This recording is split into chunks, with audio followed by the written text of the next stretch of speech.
hub here in California, SRTI West, and I'm welcoming everybody to April 2025 Buen Vivir talk. Buen Vivir is our SRTI monthly speaker series presenting ideas around planetary overshoot, extractivism, and a decarbonized economy. The BV speaker series happens on the last Wednesday of each month, and past BV talks are available as YouTube videos on our website. And speaking of videos, as you just heard, please be advised that this talk itself is being video recorded and will be available later in May. The name Buen Vivir is the most common translation for the indigenous Quechua concept of sumac kawase, life lived in harmony with nature and community. While it is sometimes translated into English as a good life, Buen Vivir relates to a deeper understanding of how humankind and the impacts of our lives affect the planet and each other.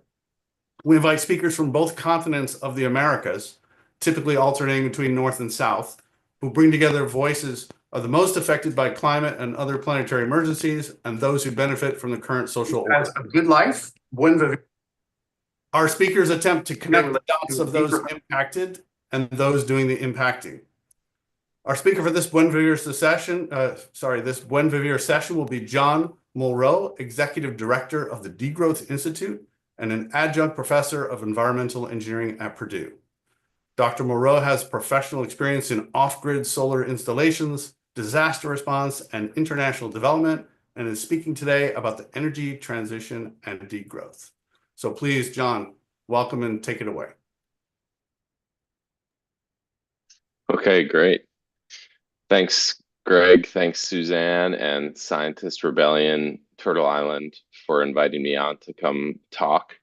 By way of quick introduction, Greg mentioned that I'm at Purdue as an environmental engineering professor there, and I also run a small nonprofit, which just started in 2024 called the Degrowth Institute. I'll be shamelessly plugging that one later. But I've been on this probably 20-year journey of seeking sustainability and climate impact reduction that I'm sure I share many aspects with all of you. And so it's just a really cool honor to come speak to this group. And I'm going to keep my talk to about 25, 30 minutes so that we can really have a discussion. My guess is this presentation is one that I give to upper level undergraduates and graduate students at Purdue. And my guess is much of this crowd will have heard some of this stuff before. But I should say that this talk I started giving about 2 years ago at Purdue, and it really led to, it used to not have degrowth in the title, but it led to so many students wanting to talk about degrowth. Specifically the idea of limiting the size of the economy for the purpose of meeting sustainability and social justice goals, that we started a monthly colloquium amongst students. And that grew especially among scientists and engineers who've kind of been doing the math around this and realizing that a lot of the savings they've been working hard on are getting redeployed in the form of economic growth, and economic growth in the forms that not only have ecological problems, but ethical problems and problems for social justice and equity. So I just started to realize that the challenge to growth is sustainability's next great challenge. I've worked in corporate sustainability for a while. I worked overseas doing solar installations for a bit, and I've done some disaster response around the United States. And the growth topic is the missing key. And so I started the Degrowth Institute last year just to, as I was talking to Greg and Suzanne earlier, just to say over and over again, loudly, proudly, shamelessly, and with a sense of cognitive dissonance, to say over and over again that we need a limit on the size of the economy in order to meet these goals. And then using that kind of repetition on messaging to bring up all the folks to get in touch with and bring together folks who've been working hard on this question for a long time, including many people who would never use the word sustainability, who maybe don't come from science backgrounds and don't use the term degrowth, instead terms like Buen Vivir. So that's a long way of saying thanks and excited to join you guys and stimulate some conversation. I will fire up my PowerPoint slides here.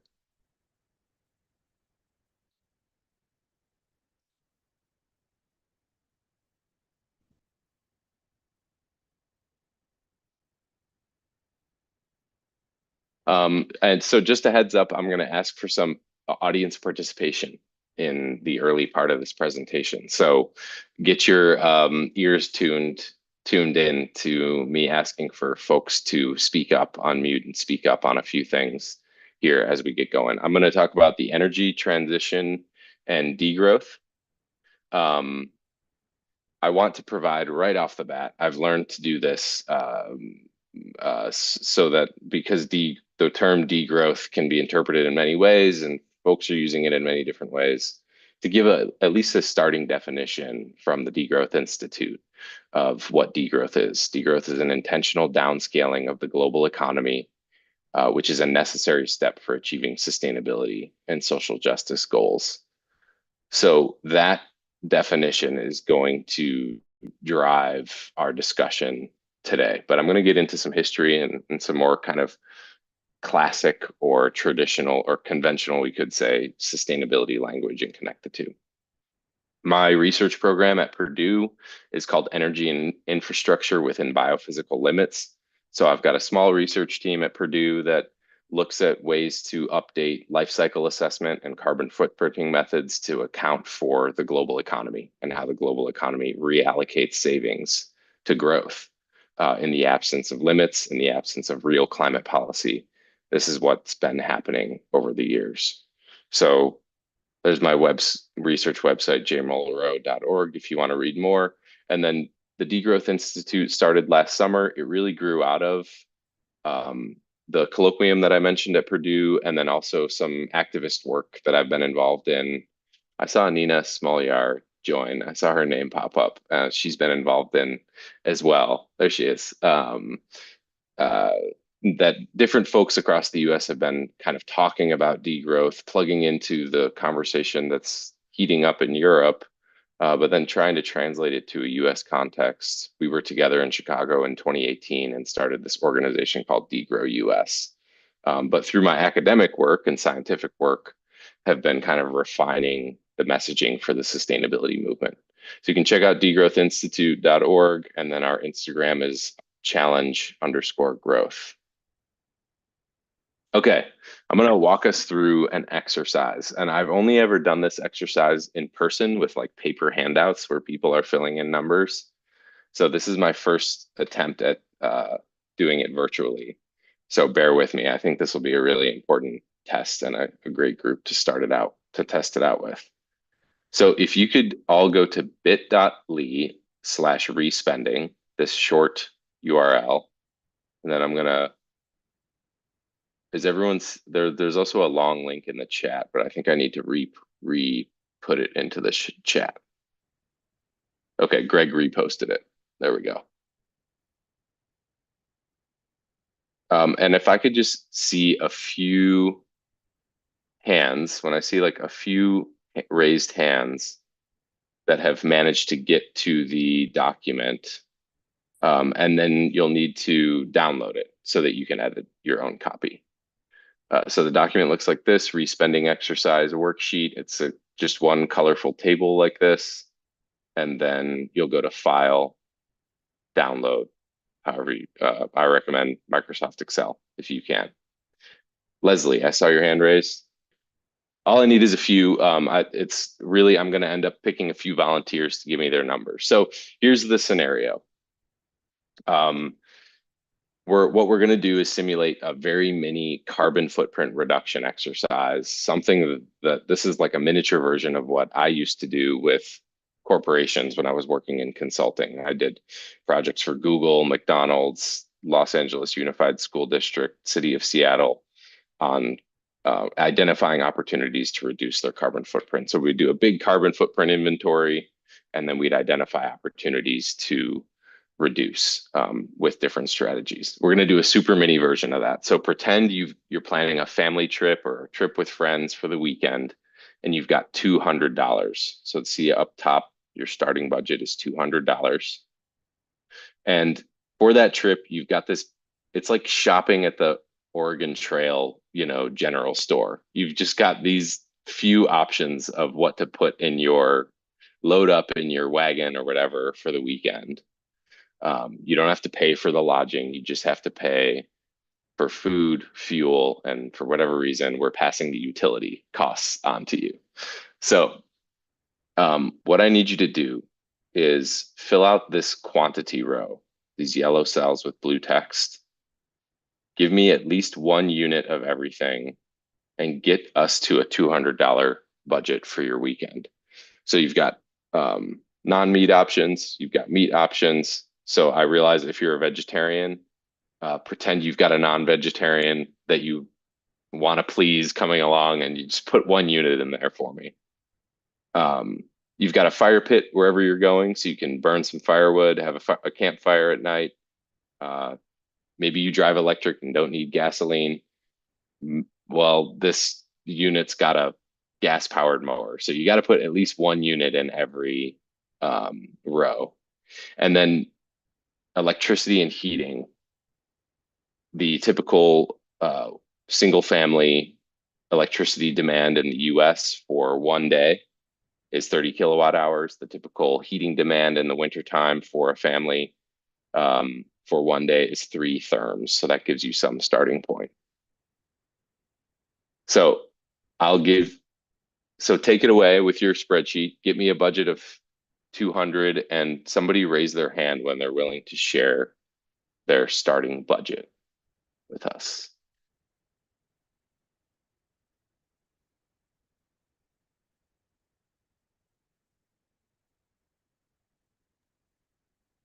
I'm sorry, could you give us the kilowatt hours that's normally used by it?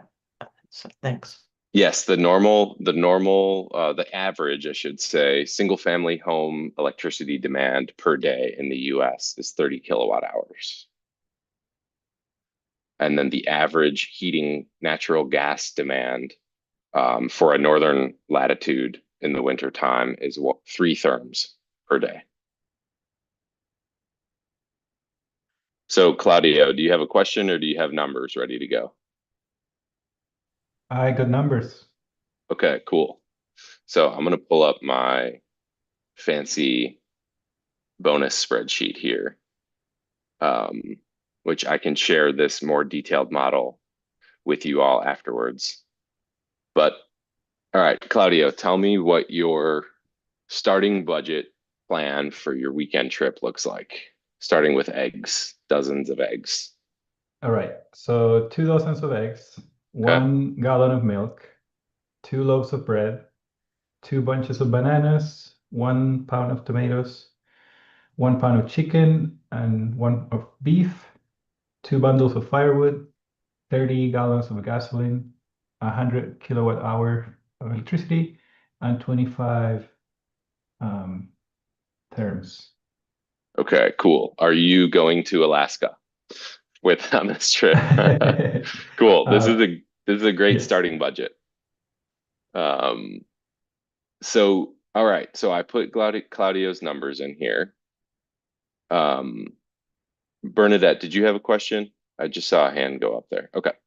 I've got Claudio's numbers in here for the weekend. He's got a total cost of 198, about $200, and then a total carbon footprint of 480 kilograms of CO2. So that's pretty big. So this will be interesting. Now, if I look at this, if your average sustainability thinker like this crowd looks at this, it's pretty obvious where Claudio can cut down. But I'm going to force a few options on you, Claudio. So you're going to go completely vegetarian. Sorry, that friend you care about, the meat eating friend you care about, they're going to 0 because we're going green. And then you're also going to cut your utilities by 50%. So obviously you don't control the equipment at the place you're staying, but you can control what this great sustainability researcher in the UK, her name's Elizabeth Shove, calls your own body regulation, your own body's utilities. So you can put an extra sweater on, cut heating by adding layers. You can cut electricity by finding alternatives. Don't forget you've got a fire pit out back to cook with. So we are going green. We're going to make the recommendation that you can cut your carbon footprint in this next phase by cutting your meat consumption to 0 and reducing your utility demand during your trip by 50%. So now, if I were to, let me just actually, if I were to just say, keep your quantities from before and say, all right, you're gonna make these changes, go vegetarian, get energy efficient. Now your total cost for the weekend would be $161, and your carbon footprint would be $387.20. So if I was a consultant facing a client in the corporate sustainability world, I would say, look at the great opportunity that going green offers you. Save money, save the planet. You can reduce your carbon footprint by almost 100 kilograms of CO2, and you'll save $40. You'll cut your budget by a quarter.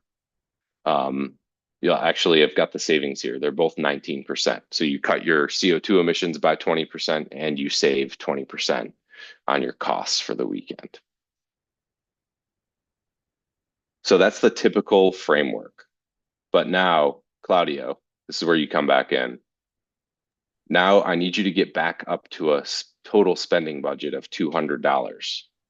So when you've got, I usually give this presentation to college students. I always say, if somebody gave you an extra $40 for your weekend trip with friends, would you just sit on that $40 or would you spend it? And they always say they would spend it. I've had one snarky kid say he would buy like Dogecoin with it or something. But and we can talk about investments later, but you would spend it. So Claudio, give us some numbers, get your total budget back up to 200, but don't add any meat and don't change your utilities demand, because you're going to lock those behaviors in place as part of your commitment to going green. And tell me when you've got numbers back up to 200. All right.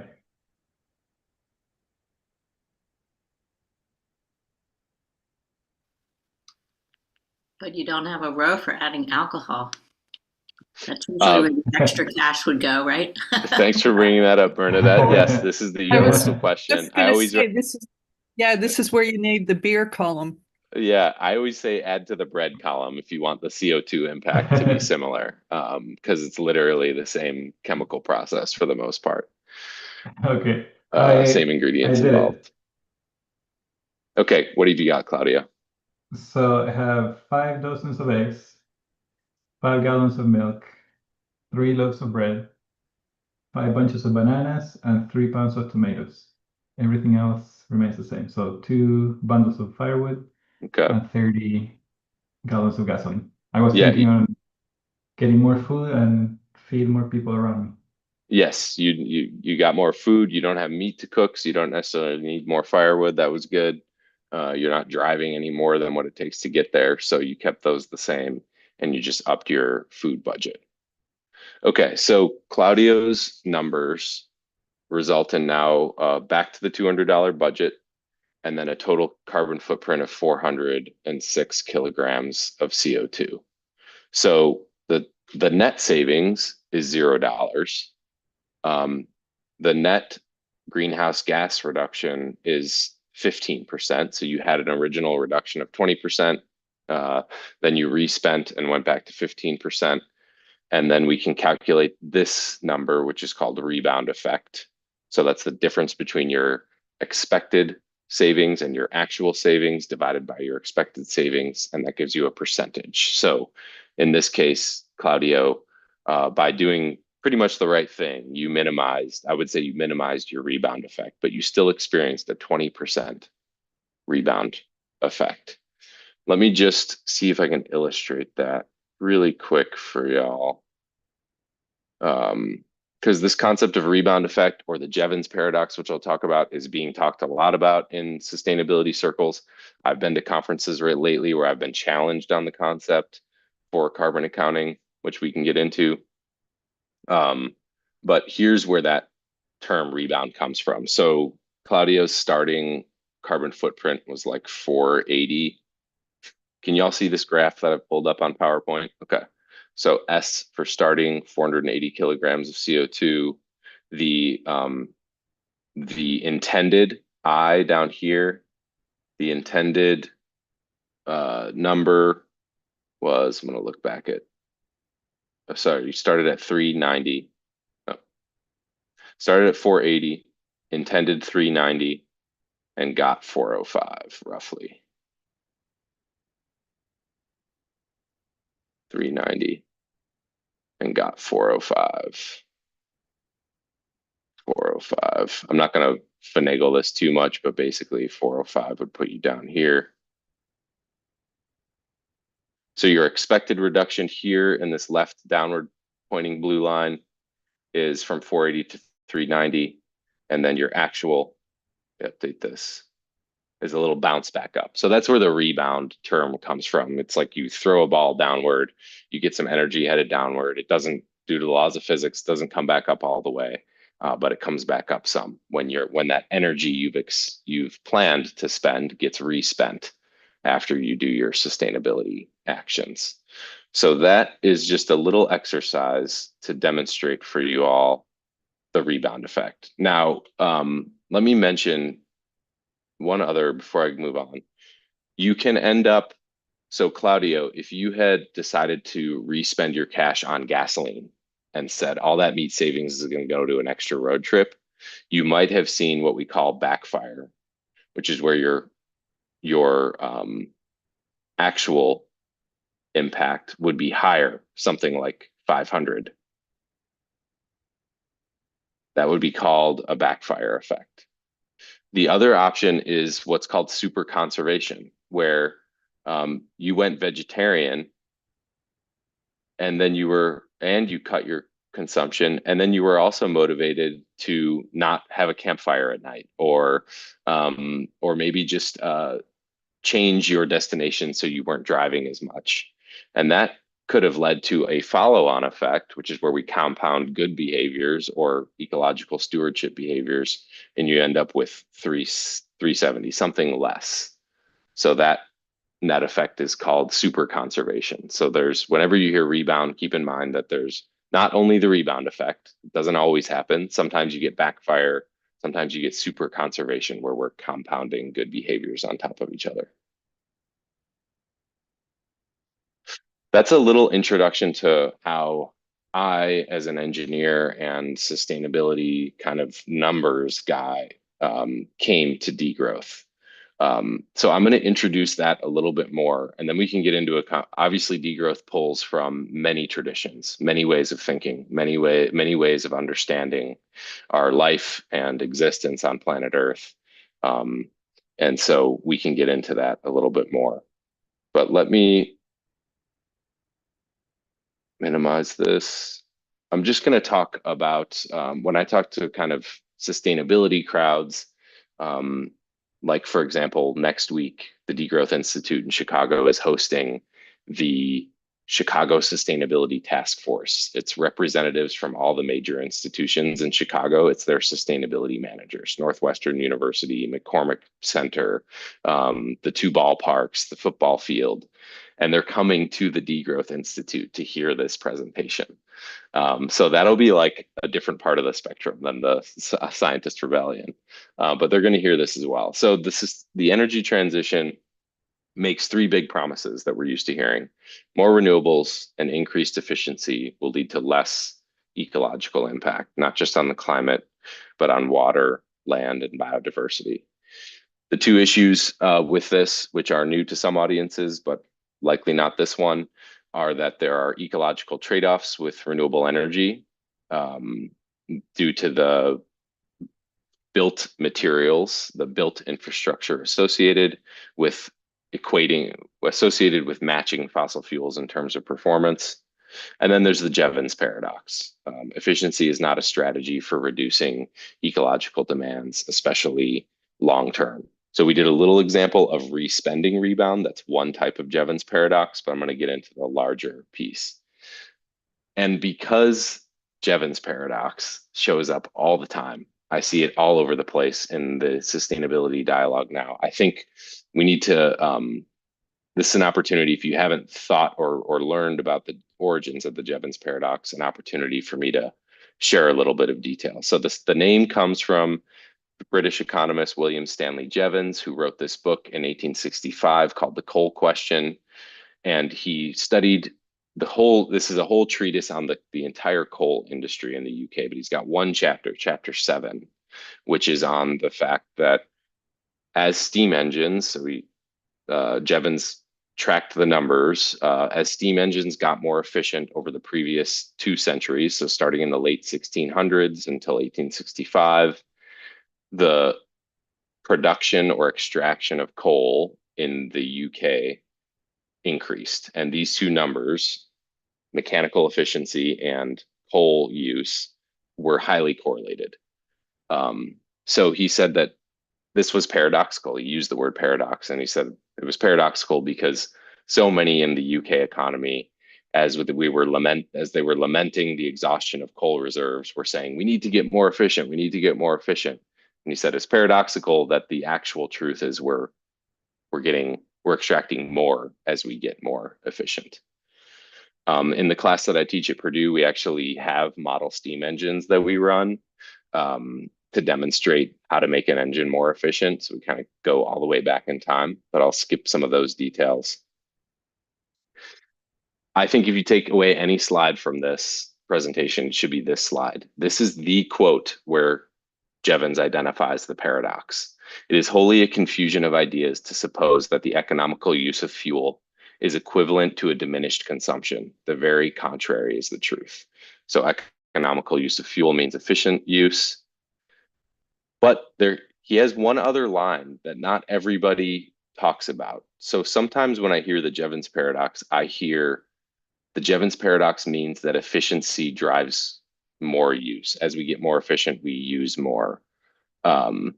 And oftentimes I hear this just in the context of energy. So more energy efficient appliances lead to more energy demand. That's actually not what Jevons said. He made a much more macroeconomic observation about the paradox. And his treatment, because he was talking about the whole coal industry, not just coal as energy, he was looking at the entire coal industry and all the uses for coal. I just want to do a quick, since we got scientists in the room, what's one other use of coal? A quick poll, like drop it in the chat if you've got, what's one other thing we use coal for besides energy?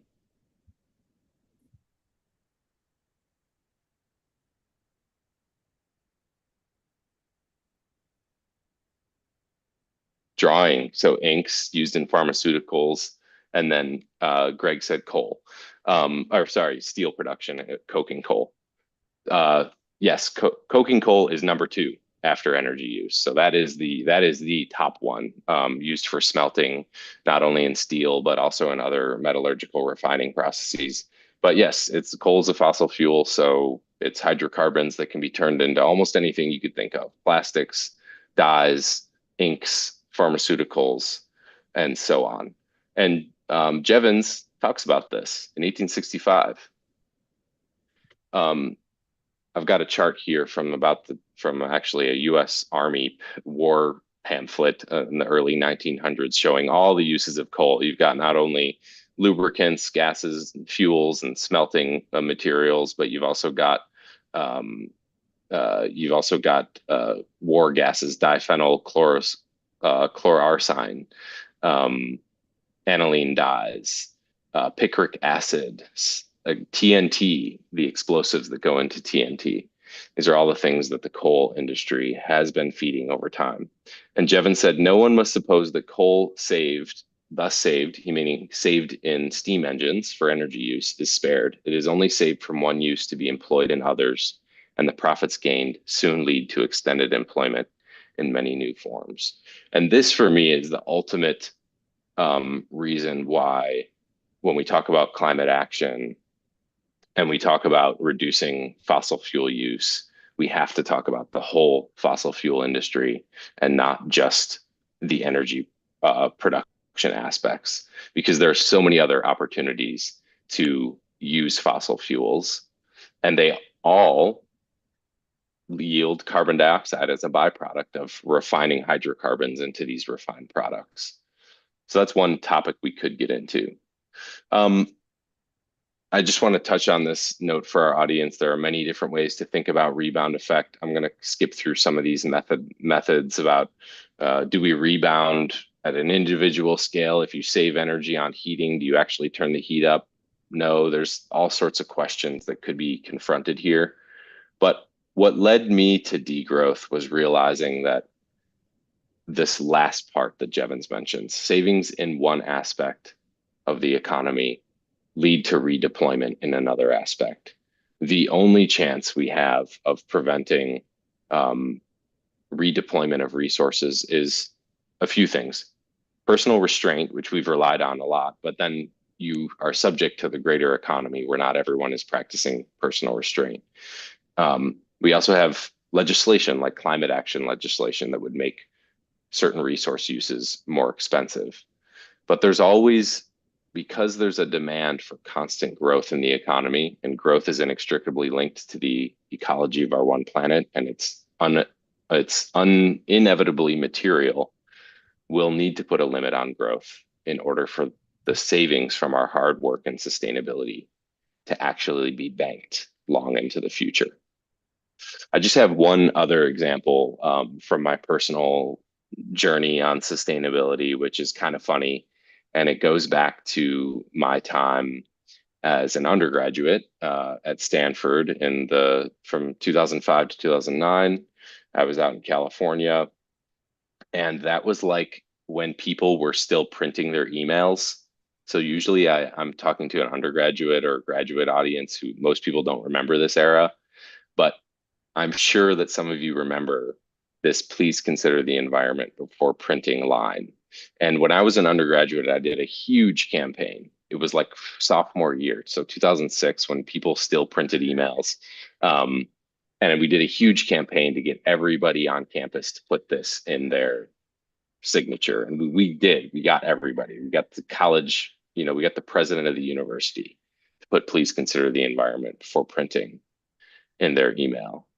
Well, I went back and looked at the numbers for paper, because the implication here is use email instead of printing. So use the internet, which can display your text without using paper, which comes from trees. The implication here is we could save trees by using the internet. I went back and looked at the numbers for paper, for the state of trees, shall we say. And here's a graph that shows from 1992 to 2018. So you got time on the x-axis. You've got million metric tons of paper demand on the y-axis. And this light blue section in the middle, this is printing paper. So the height of this section is the volume of printer paper demanded over time. And you can see that the theory was correct. The internet has helped squeeze printing paper demand over time. You can see its thickest point is kind of somewhere here in the mid-2000s when I was doing this advocacy campaign.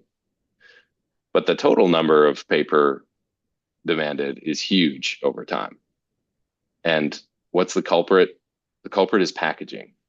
So, and if you think about what a lot of that packaging is, it's container board, i.e. cardboard boxes. Carton board is more like material, like groceries packaging, food packaging. Container board is cardboard boxes. So in a way, you could think of the internet driving, yes, saving paper from non-printed emails, but driving commerce and international shipping, kind of lubricating the paper industry more than it did reduce it. So just another example of the rebound effect. And then a shameless plug, I used to do a web comic called Limits to Green. You can find me on Instagram. But I did a little comics showing me Here's me on the left in 2005 saying electronic media saves trees. And then here's my classmates in Silicon Valley in 2005 saying electronic media sells more stuff. And then here's the numbers on whose argument won. So just a little bit of self-reflection on what actually works over time.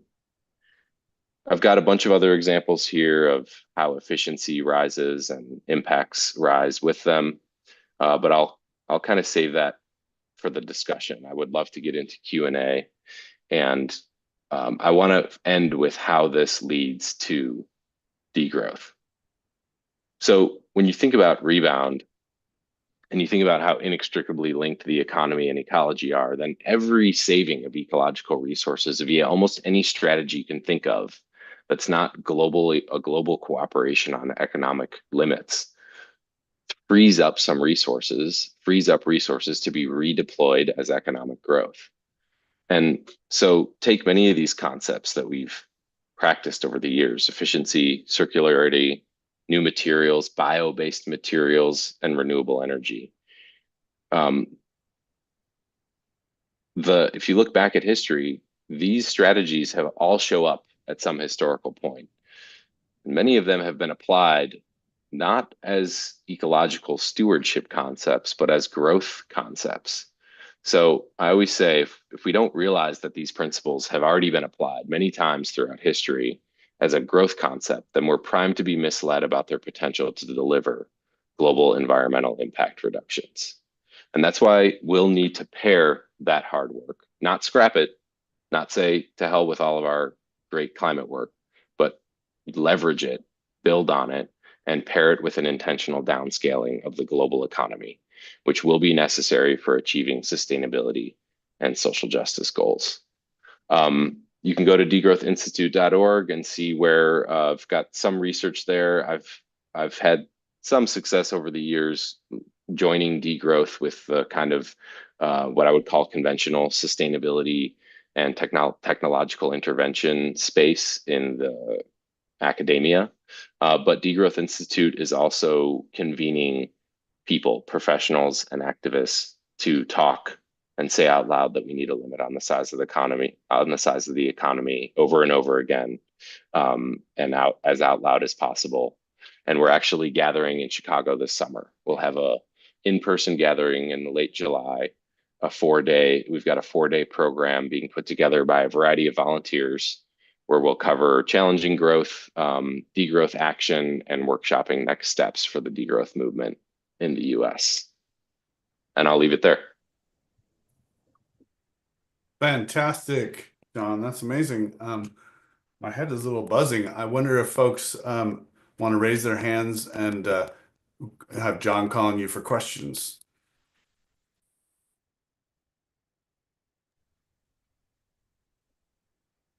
I can lead off if no one has a... Oh, okay. We do have some folks. Leslie, would you like to start? Yeah. Can everyone hear me? Yes. Okay. So, yeah, I actually worked at DEQ, Oregon DEQ, for a number of years in materials management. Oh, cool. Where I learned a lot of these concepts, and then I've been part of a climate jobs group and part of XR PDX, where we now have a committee, which we're hesitant to call the degrowth committee because we've gotten so many negative responses about using that term. So right now we're the well-being committee.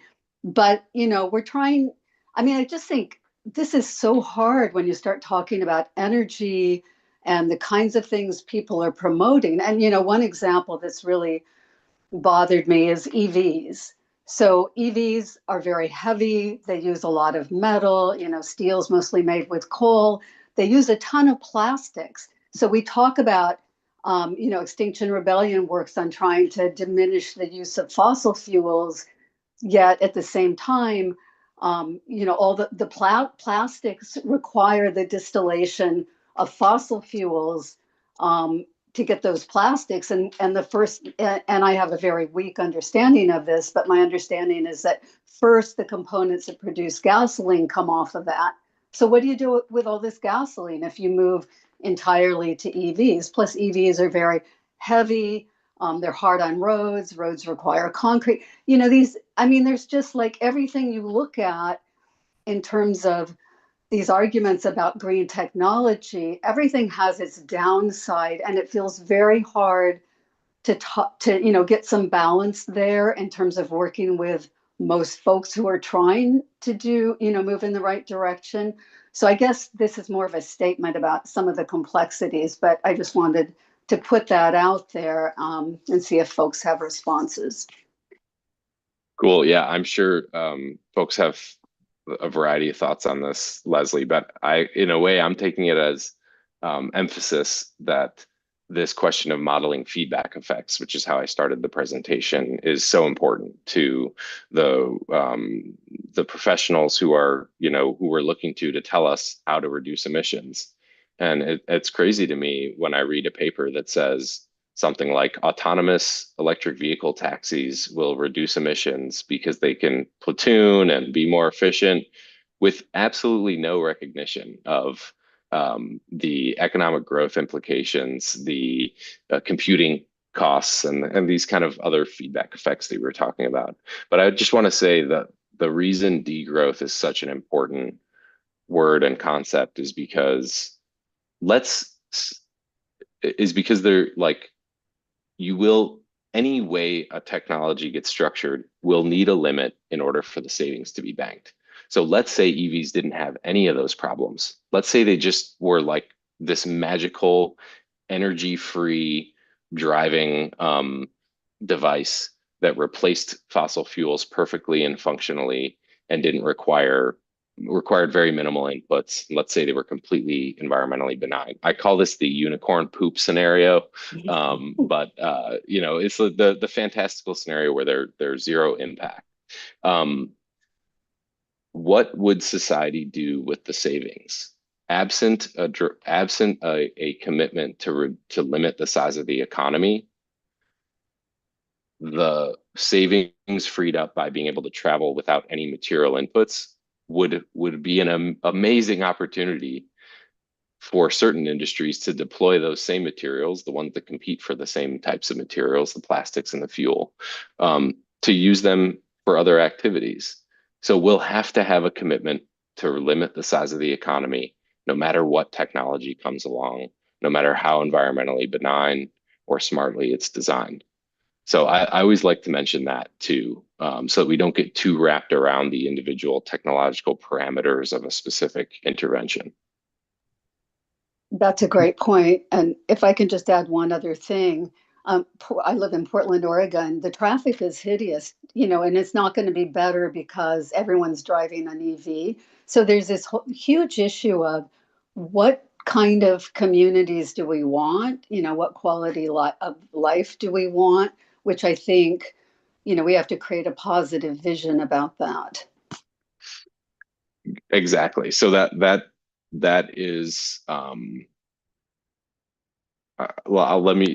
think you're speaking to the positive vision versus, if we just lean into really quick the branding issue that degrowth has, because it's a negative term.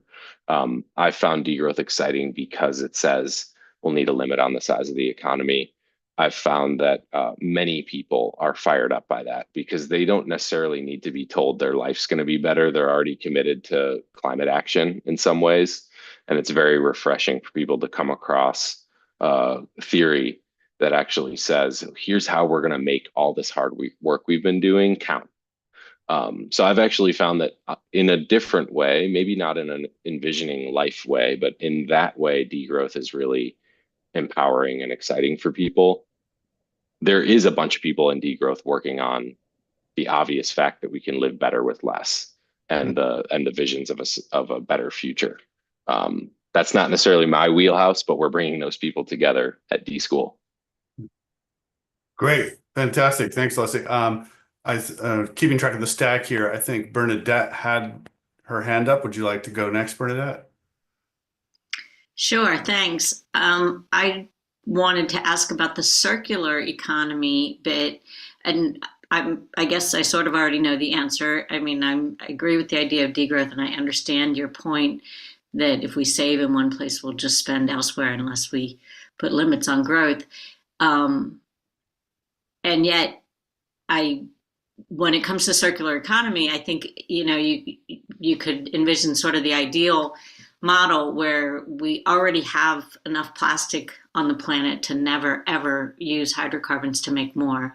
In theory, if we could just keep reusing all the stuff that we've spent the last 100 years creating in a truly circular economy where we never use more raw resources, I think the answer you're going to say is that, well, we'll figure out some other way to use the raw resources. But I wonder if, at least in theory, this idea that we could use what we have to continue our economy would be sufficient, I guess, I know it's not sufficient. I guess I'm just asking, do we still want to promote the circular economy, right? And so how do we do that alongside the degrowth, I suppose, is the question. Or I don't know. It's not a well-formulated question, but I was surprised to see circular economy on your list, and I'm thinking, well, we do want to move towards that, reusing what we already have, right? Because there's all this crap already out there. Yeah, no, thanks for bringing that up. That list is meant as here's strategies that need to be paired with a limit on the size of the economy, not strategies that aren't working, or I'm not saying there's strategies that are misleading, greenwashing, or not working, but they're going to need a pair with a limit on economic size for exactly the reason that you mentioned. Just if there were to be a technology that came along and could recycle materials infinitely, again, a fantastical thing to think about. But even if that existed, what would the economy as currently structured do with that technology? It would not limit usage. It would spread it everywhere. I think that one of the great examples is the rise of hydropower in the United States. Niagara Falls came online in the 1890s thanks to Nikola Tesla's work on AC generation. Niagara Falls power could be distributed further and further. And so all of a sudden there was this pretty free energy availability. And what grew out of that, it wasn't ecological stewardship. It was tons of new industries because people started using that ability to apply cheap electricity to materials to separate them. So we ended up with cheap aluminum. The aluminum industry was basically born in the United States around the 1890s. We ended up with lots of different metallurgical alloys and metallurgical separation techniques that came from the rise of that very cheap energy. So I always think of that as a good example. Like if this technology that was cheap and and useful and environmentally benign at the source, like Niagara Falls was just hydropower, came along, what would society do with it? And absent a commitment to ecological stewardship, one, which is where the hard work we've been doing comes in, but two, a commitment to limiting the size of the economy or a recognition that it's needed. If that's not there, then we're talking about an ecological disaster scenario, worse than what we already have on our hands. Interesting. Jennifer, I think you're next on stack. Yeah, thanks. Great talk. Thanks so much for joining us, John. I'm an ecologist, and so I really get the importance of limiting growth.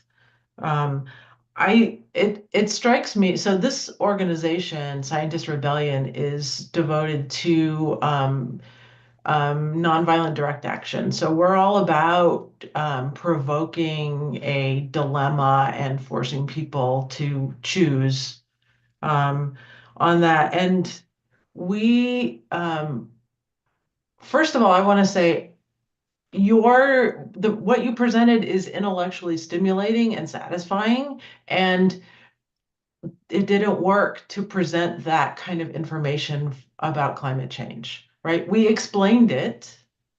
Great and point. it was like, it was, I guess, intellectual masturbation in a sense. I mean, it sounds gross to say it that way, but like, we live in a cult that has growth as the air that we breathe. We don't see it, we don't talk about it. And when we start actually doing direct action to confront this, the backlash is going to be so extreme. I think nobody is talking about that elephant in the room. Like, yeah, life could be wonderful with this re-envisioned world, but man, like shit's gonna get real when people start to really understand the cost to the capitalists and to everyone, to our lifestyle. Like,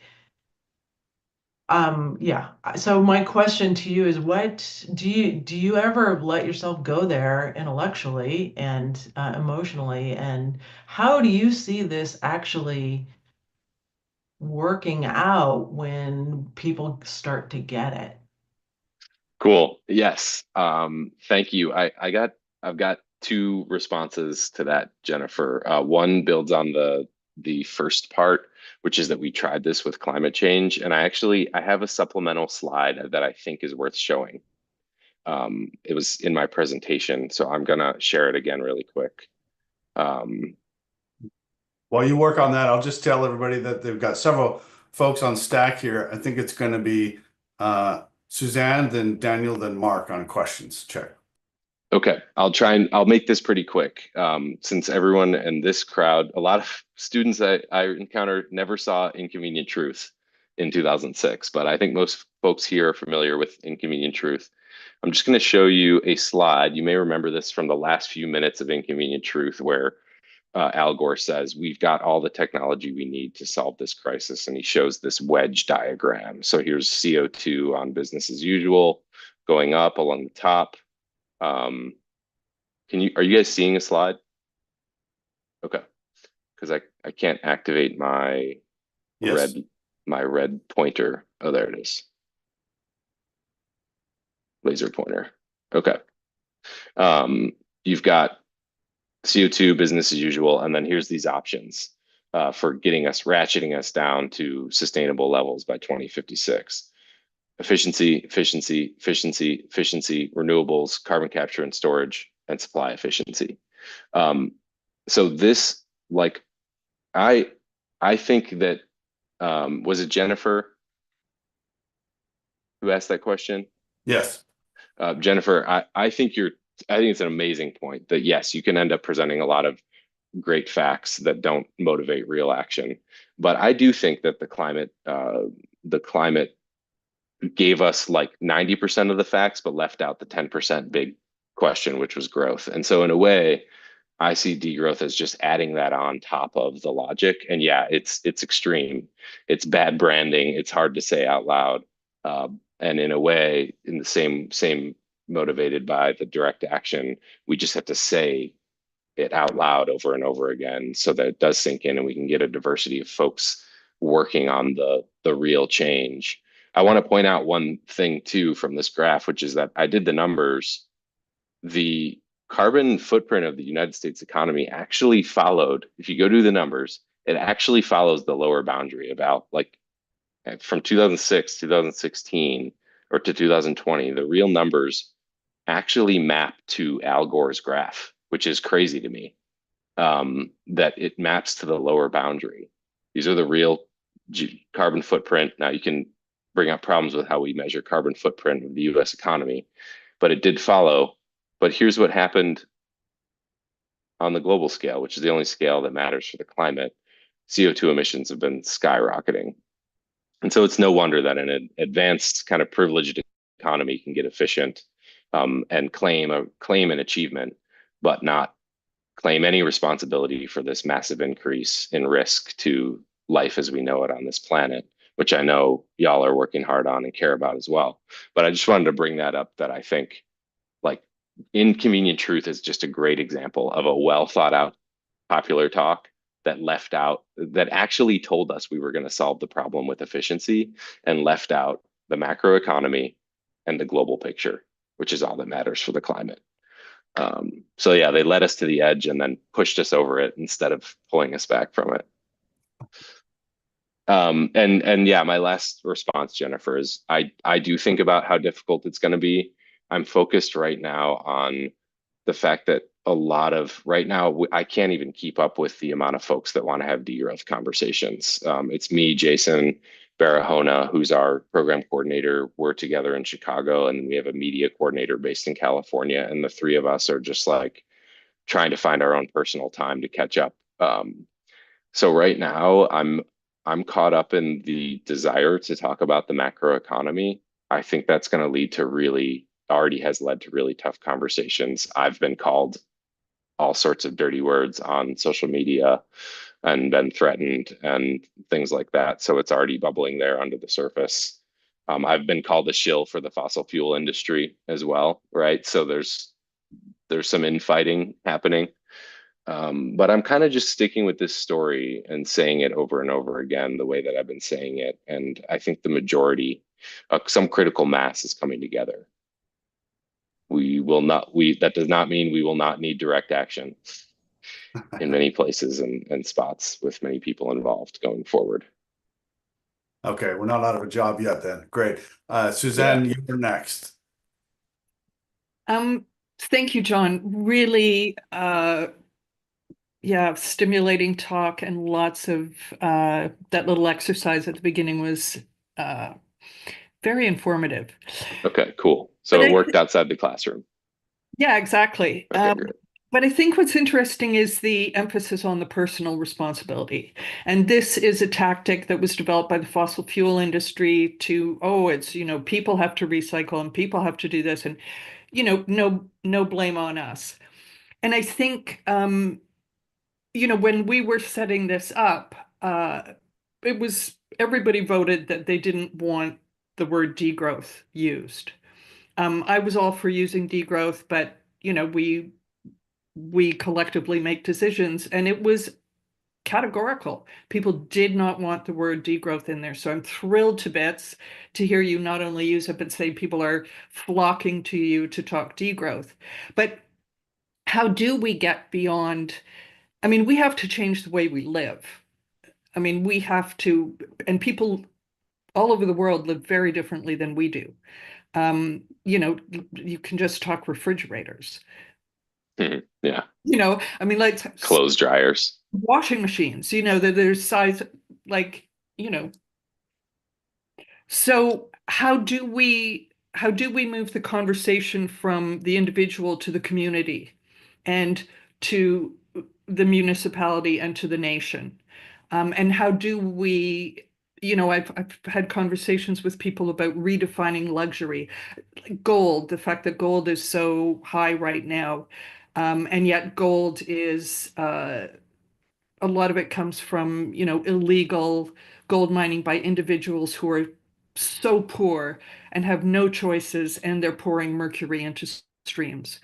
So this is the dilemma. I mean, how do we not fall into that trap of it's the individual responsibility, and keep it that understanding it's that we collectively need to limit the growth and literally change what we value and how we live. Yeah, well, it's a really great point that starting off with this kind of individual decision-making exercise may I think it does. I have to figure out how to communicate that better, because the point is to simulate a kind of general carbon accounting and emissions reduction exercise that might be done for a company or a nation.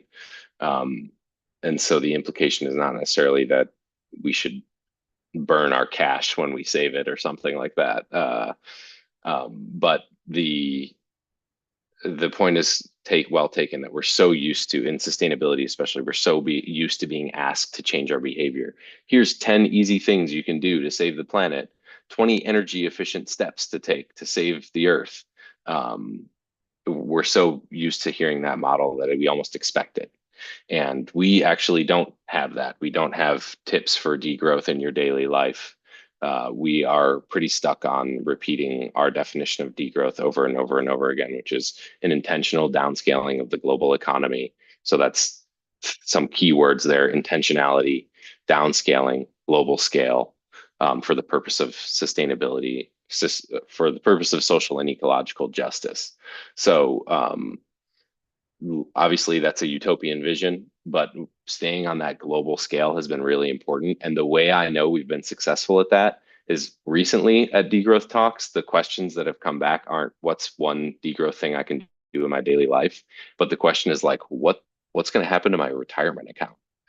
And when I get a question like that, which is a totally legitimate question, what's going to happen to my 401k?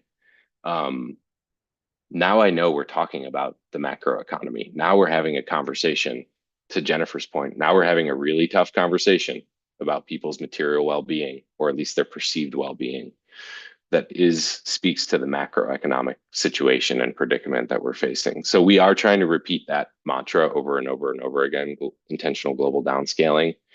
It's prompting really tough questions, and we're working on setting up the infrastructure to answer some of them, although there's a ton of amazing researchers across the US and across the world working on these questions too, right? Living Better with Less, Buen Vivir, the Leadership for the Ecozoic program at University of Vermont that Nina's in, where some great ecological economists are putting these numbers together, including Nina. So yeah, we've just found that having that node of a definition is super important, and people are finding their way to it.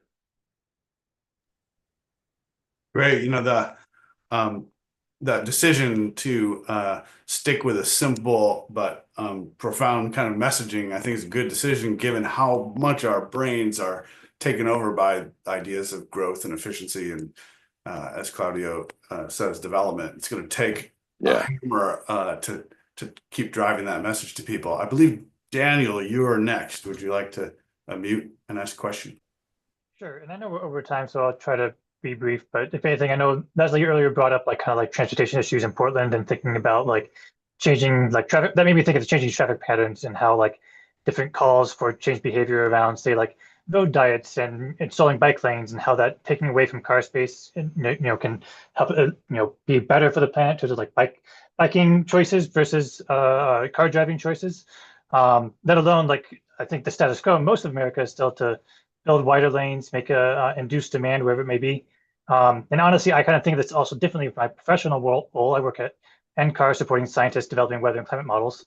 And some of it is like, how do we make that modeling computational work more efficient? And a lot of that is like AI nowadays, but there's a lot of issues nowadays with energy use from data centers, like being expanded upon and built further through AI modeling. And all I can see, for example, is if we made a lot of our scientists more efficient to like use less compute hours for their modeling, that would just enable more scientists to do more of their models, and we'd probably still be using the same amount of energy overall, but at least we'd get more science done. So I guess I'm thinking about in terms of like the context of induced demand after maybe including some efficiency improvements. Like, how do we choose which sectors of the economy to like have the caps as you're recommending versus others that might be more valuable to still allow for some growth or something to see as value? Because I think it's just there's a common action that just takes place of like you fix some efficiency problem somewhere, but it induces demand somewhere else. And maybe I'm just using terms differently, but nonetheless, it's I'm thinking just that ways in which we change behavior can push demand somewhere else where we may not have expected. I'm not really sure how to handle that.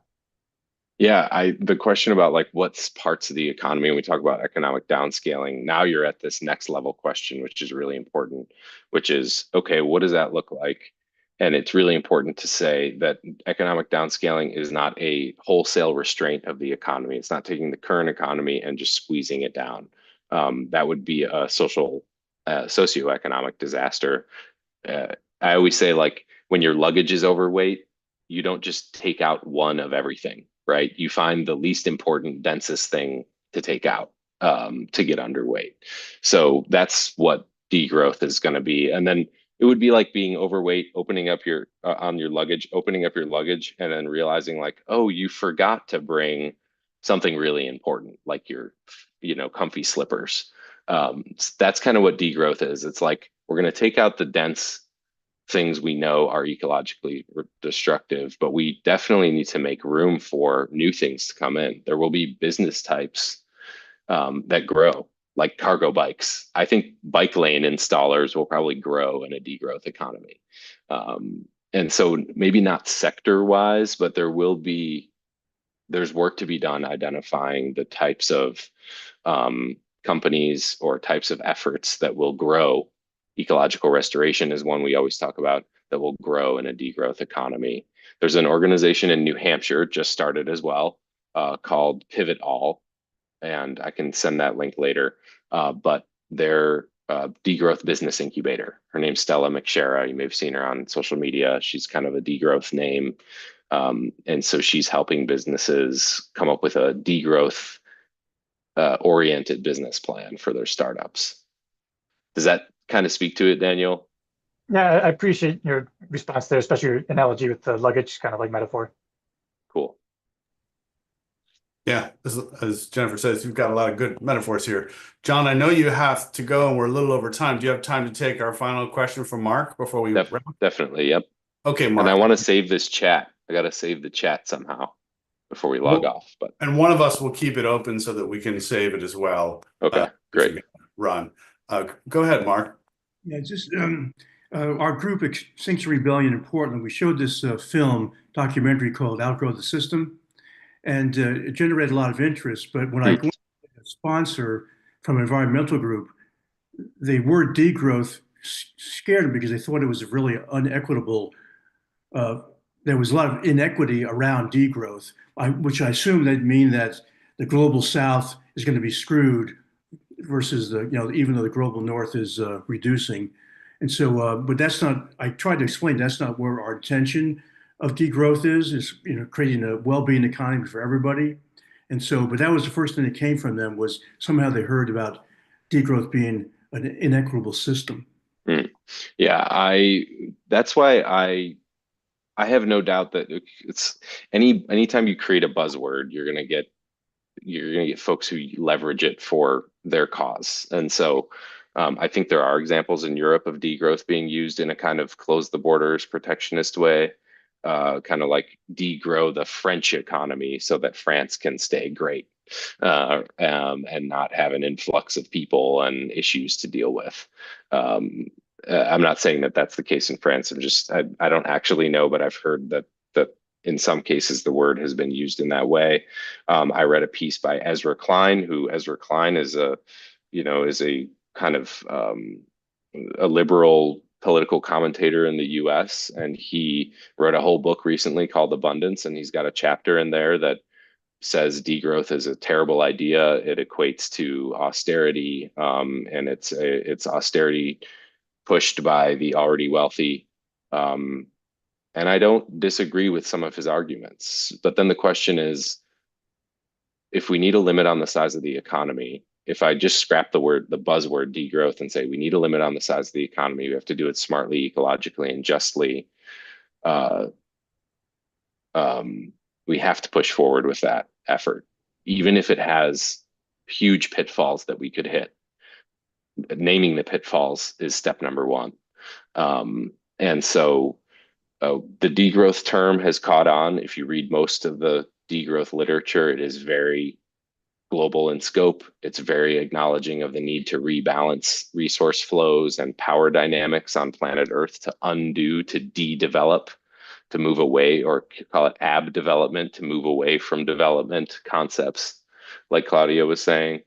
That to me is the core of degrowth. There's a lot of other ways to take it on the side. So like, I guess I'm not surprised, Mark, that that's what happened, that somebody's read one article that bashed degrowth and that's how it came out. But to me, all news is good news at this point, as long as we're talking about the macro economy. And that's again why we say our definition over and over again: an intentional downscaling of the global economy for the purpose of meeting sustainability and social justice goals. If you say all that, it's pretty hard to get it wrong. But again, it's utopian thinking to think that one single phrase is going to go save the planet. We got to keep working on it. Well, perhaps that single phrase is a good place for us to end today. That was tremendous. My brain is ringing a little bit. I'm looking forward to more conversations with yourself, John. Okay, cool. Great. And we have, of course, another Buen Vivir next month, the same time and station. I don't think we've identified that person yet, but it looks like they might be somebody from South America. speaking about the fallacy of green growth and extractivism. So stay tuned for that announcement.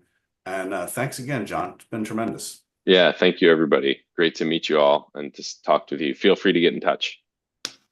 Thank you. Thank you so much.